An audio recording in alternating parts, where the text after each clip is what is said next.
안녕하십니까. 신인근의 국방TV 데일리 디펜스입니다. 오늘은 제가 재밌는 소식 그리고 신나는 소식 좀 알려드리겠습니다.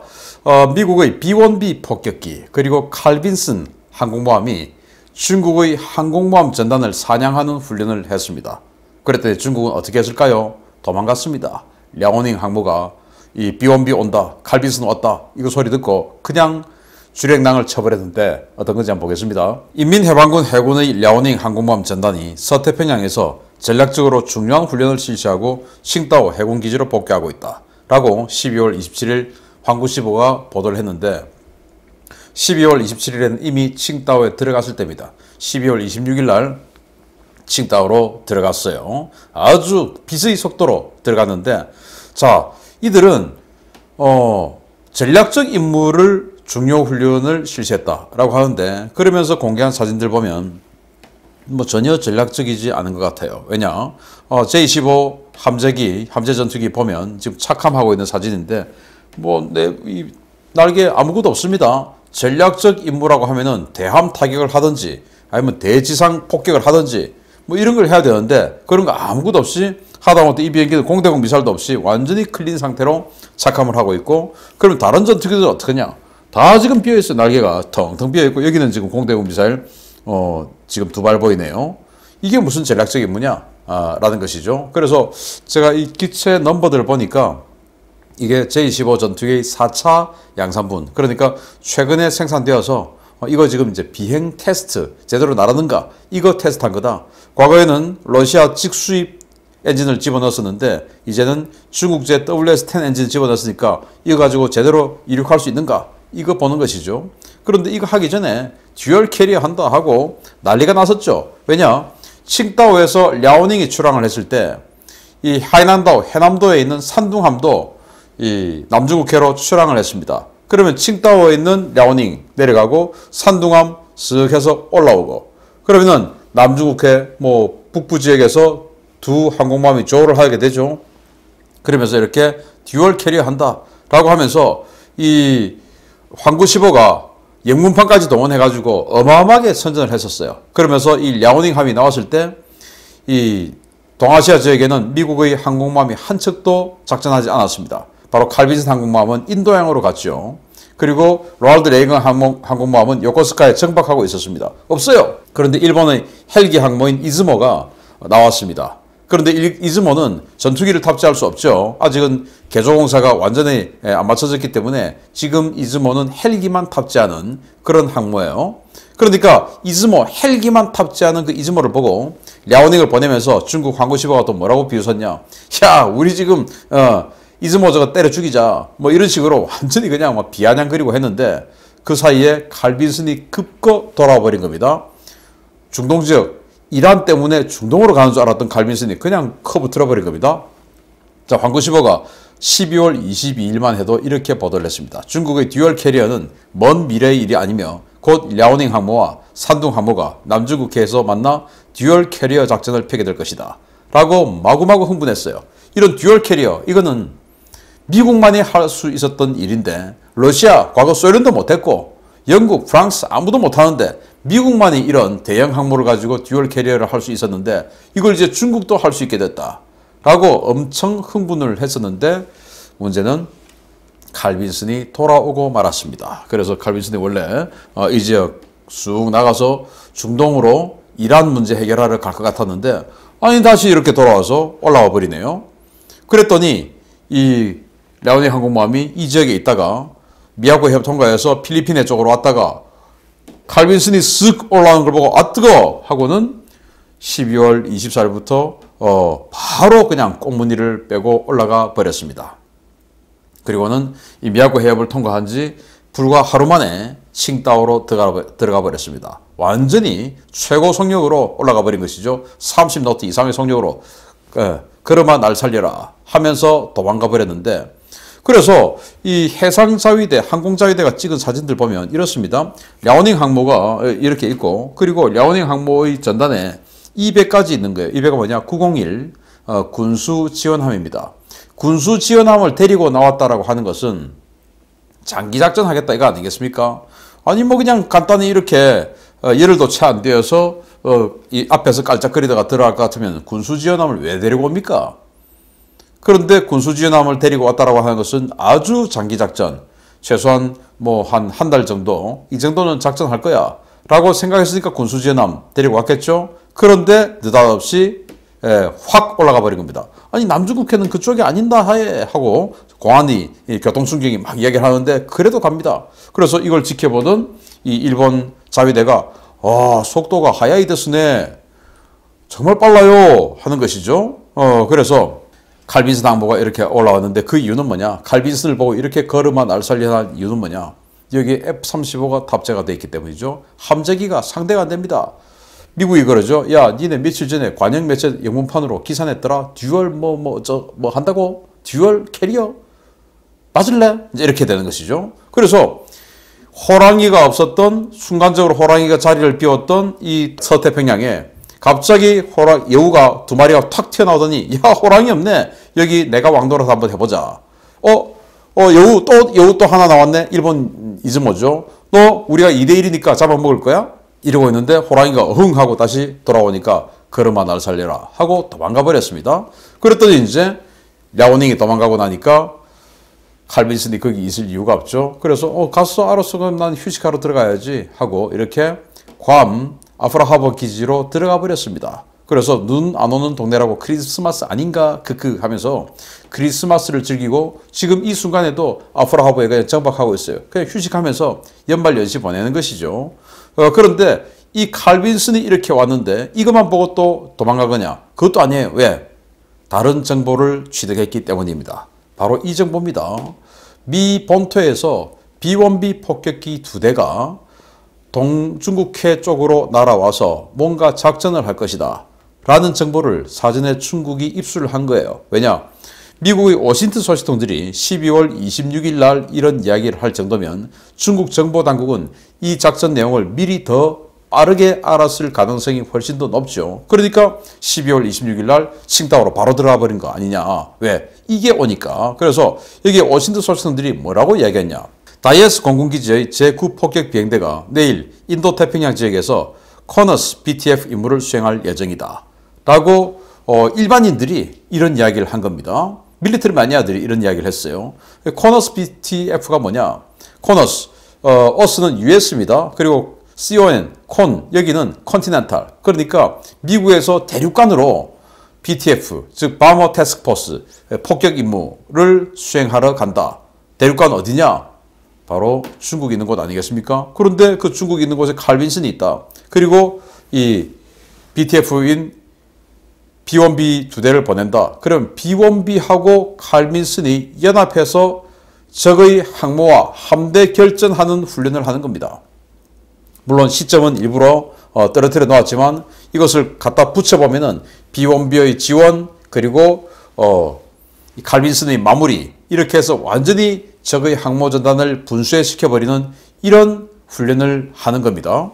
이 B-1B는 바로 캐리어 킬러, 항모 킬러라고 알려져 있는데요.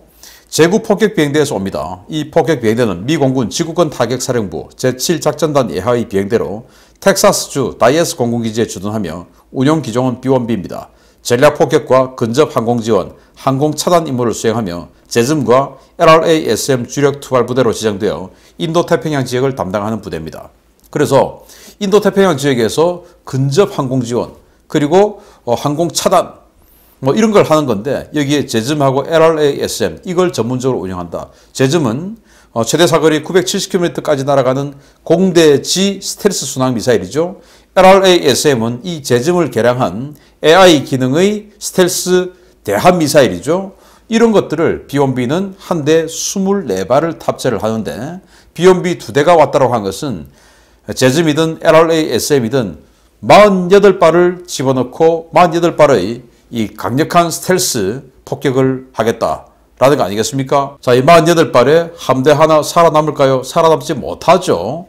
자, 그런데 이 B-1B가 그러면 어디로 왔냐? 오기는 왔냐? 라는 것인데 저희들이 이 B-1B가 진짜로 동아시아에 온 것을 정보를 취득했습니다. 바로 이 내용인데요.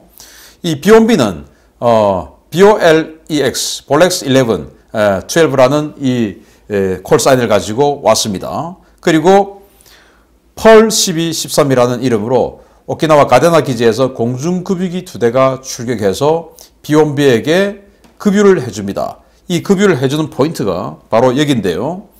이걸 어떻게 알았냐? 바로 도쿄에 있는 관제센터, 도쿄 ATC 센터의 관제사와 이 B1B 조종사들, 그리고 공중급유기 조종사들이 무전 통신을 하는 것을 입수를 했습니다. 그래서 지금 그거 한번 들어보겠습니다. 들어보십시오.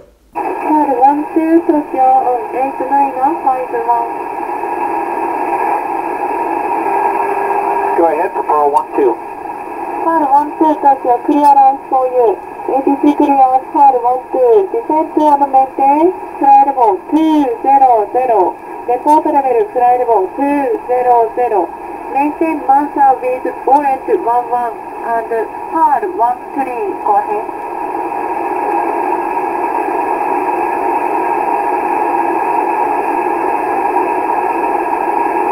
Okay, I copied for Pearl 1-2 that we are cleared to descend and maintain 200. Repeat the rest, please. 자, 들어보셨다시피 그 좌표를 대입해 보면 바로 여기입니다. 여기인데 여기에서 어디로 갔는지는 아직 알 수가 없습니다. 이 동영상을 제작하는 이 시점에서는 아직 알 수가 없고 아마 곧 항적 정보가 나올 텐데요. 어쨌든 급유를 받는 포인트는 여기입니다. 아마 텍사스에서 출격해서 바로 태평양을 횡단하지는 않았을 테고 알래스카를 경유해서 이 지역으로 온 것은 아닌가라고 생각이 되고 그러면은 바로 이 지역에서 급유를 받으면 조금만 더 진행을 하면은 바로 랴오닝 항모 전단이 있었던 바로 그 자리입니다. 미야코 해협 동쪽이죠.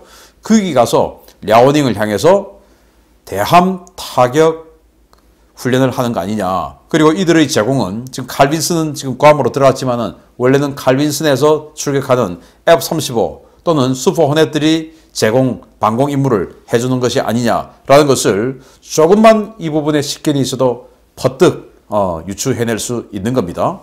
그러면 왜 이 LRASM 그리고 B1B가 항모 킬러냐 한 것들을 제가 알려드릴 텐데요. 중국의 유명한 군사 전문가인 천강원이 이렇게 이야기를 합니다. B1B의 초음속 비행 능력과 저고도 침투 능력 그리고 LRASM의 조합은 중국 항공모함 전단의 방어 능력 한계를 벗어나는 것이다 라고 이야기를 했고 미국의 유명한 군사 전문가 한스 크리스텐슨도 그런 이야기를 했어요. 그래서 이 LRASM 몇 발이면 중국 항공모함 전단 이걸로 무력화시키는 걸 떠나서 완전히 괴멸시킬 수 있다라는 거예요. 왜? 여기 B1B 하나에 24발의 LRASM이 탑재가 되는데 이 청광원이나 이런 사람들은 B1B 4대가 오면 항모 전단 전체가 괴멸된다라고 했는데 4대가 오면 뭐 90발이 넘죠. 한 대에 24발이 들어가니까 그러니까 90발이 넘는 LRASM이 떨어지면 몇 발은 항모 그리고 몇 발은 각각 나누어서 호위하고 있는 항모 호위 전단들 그러니까 구축함, 군수지원함 뭐 이런 데다 때려버리겠죠. 그래서 이 B1B가 바로 항모 킬러다라고 하는 것이죠. 그러면 이 LRASM이 어떤 미사일이냐? 바로 AI 기능을 가지고 또 영상 시커를 가지고 적의 형상을 봅니다. 그래서 날아가면서 봅니다. 날아가면서 보았더니 랴오닝이네? 랴오닝 항모야. 그러면 랴오닝 항모의 방어 무기는 여기도 있고 저기도 있고 여기도 있어. 그러면 저 방어 무기의 최대한 사각지대로 들어가야지. 그러면서 자기가 생각을 하면서 사각지대로 들어갑니다. 그리고 또 전단을 구성하고 있으니까 이 사각지대를 각각 전단들이 최소화하기 위해서 다 세팅을 해놓고 전단 구성을 해놨겠죠. 그러니까 그래도 가장 취약한 부분 먼저 들어가고 또 랴오닝 항모가 저기 있고 난창함이 여기 있고 하니까 난창함부터 먼저 제거하는 것이 더 좋아. 그래서 난창함 쪽으로 뭐 5발이 이런 식으로 들어가. 그리고 또 5발은 다른 뭐 공허의 뒤로 이런 식으로 들어가. 그리고 랴오닝은 용골을 그대로 적중하는 것이 좋아. 그런데 함모가 제법 크니까 그런 쪽으로는 한 3발 들어가고 뒤로도 돌아서 들어가고 또 옆으로도 들어가고 함교 때리고 이런 식으로 우리가 또 임무를 나누자라고 자기네들끼리 AI니까 의논을 하면서 가는 겁니다. 24발 한 대에서 24발 또 다른 한 대 지금 2대가 왔으니까 또 24발 해서 48발 쏘면 그 48발들이 다 다 각기 막 통신을 해가면서 날아가는 거예요. 야, 넌 난창함 때려? 너는 뭐 항저우함 때려? 뭐 이런 식으로 막 통신을 하면서 날아가는 거예요. 정말 무서운 것이죠. 그러면서 스텔스입니다. 그리고 저공비행을 합니다. 안 보이는 것이죠. 그리고 이 LRASM을 재밍시키기 위해서 만약에 레이더파를 쏜다. 그러면은 나 잡수세요. 나는 확실하게 이런 정보를 가지고 있는 군함이에요. 라는 것을 보다 더 정확하게 알려주는 거니까 재밍하기 위해서 레이더파를 쏘는 것조차도 완전히 그냥 사형 성공입니다. 그래서 이 LRASM은 아직은 현존하는 그 어떤 기술로도 막아내기 힘들다라는 게 정설이에요. 이런 걸 지금 이번 BTF, B1B 2대가 48발을 싣고 왔을 것을 의미를 내포했으니까 랴오닝이 도망 안 가고 백이겠습니까? 그래서 이 정도 폭격기도 이 정도인데 앞으로는 그것도 아니다. 그래서 야, 폭격기 몇 대 벌벌 떨 상황이 아닌 것 같은데 라는 거예요. B1B 2대로 또 칼빈슨 항모전단 하나와 B1B 2대로 벌벌 떠는 나라 바로 중국이죠. 앞으로는 더 큰일 났습니다. 미국이 수송기에다가 이런 식으로 팔레타이징 시스템으로 제즘 미사일을 9발을 발사를 해버립니다. 그래서 지금 C-130 수송기에서 제즘 미사일 쏘는 거 성공했죠. 이제 곧 C-17 수송기에서 더 대량으로 발사하는 훈련을 마치면 이제 내년 초, 그렇게 며칠 안 남았습니다. 내년 초에 실전 배치를 할 텐데 이 C-130 수송기에 이런 바레트가 3개가 들어가는데 바레트 1개에 6발의 제즘이 들어가요. 그러면은 C-130 수송기에 제즘 미사일이 18발, 그리고 C-17에는 이런 게 8개의 바레트가 들어가니까 48발의 제즘 미사일을 C-17은 탑재를 합니다. 그러면은 C-17 수송기 하나가 B-1B 폭격기 2대 분량의 미사일을 쏘는 겁니다. 또 C-130 수송기 하나는 거의 B-52 폭격기 하나의 능력을 투하를 하는 겁니다. B-52가 제즘 20발인데 이건 18발 하니까 거의 뭐 B-52에 근접하는 능력의 폭격을 때려버린 것이죠. 그것도 스텔스, 장거리 스텔스 미사일로 970km를 날아가는데 스텔스니까 야간에 때리면 뭐 눈에도 안 보이고 레이더에도 안 보이고 끝나는 것이죠. 그런데 오산기지, 군산기지, 또 일본 오키나와 가데나 기지, 그리고 요코스카 옆의 그리고 일본 혼슈에 있는 여러 기지들 뭐 이런 식으로 계속 이 수송기들이 셔틀을 돌고 있죠. 그런데 중국은 그동안은 이렇게 B-1B가 날아오면 야, 폭격인다 도망가자 이렇게 되는데 이제는 항상 전기 화물 운송을 하고 있는 이 수송기들이 언제 갑자기 뱃속에다가 화물이 아니고 미사일을 탑재했을지 알 수가 없죠. 그러니까 이제는 수송기만 떠도 수송기가 아니라 수송기 매일 뜨지만 그것만 봐도 그냥 가슴이 벌렁벌렁해지는 상황이 된다라는 거예요. 그래서 기회의 창이 닫히고 있다. 근데 그 기회의 창이 닫히고 있는 게 더 문제다라고 이야기를 했죠. 기회의 창이 닫히고 있는 중국입니다. 판세는 이미 갈렸습니다. 댐프시 미 합참의장이 호주에서 했다라고 하는 발언이죠. 미국에 맞서려는 자, 신부터 이기고 오라 라고 이야기를 했다라고 하는데 중국이 과연 신을 이길 수 있는 능력이 되겠습니까? 안 되겠죠. 그러면 미국을 이길 수 있습니까? 못 이기죠. 이런 상황이다 보니까 그들이 듀얼 캐리어한다 라고 그렇게 떠들고 영문판까지도 광고를 했던 듀얼 캐리어는 온데간데 없고 미국이 폭격기 2대 딱 띄우고 칼빈슨 선회시키고 딱 돌아버리니까 바로 도망가 버리는 게 중국의 민낯이다 라는 것입니다. 중국몽 꾸는 분들 꿈 깨시기 바랍니다. 마치겠습니다. 감사합니다.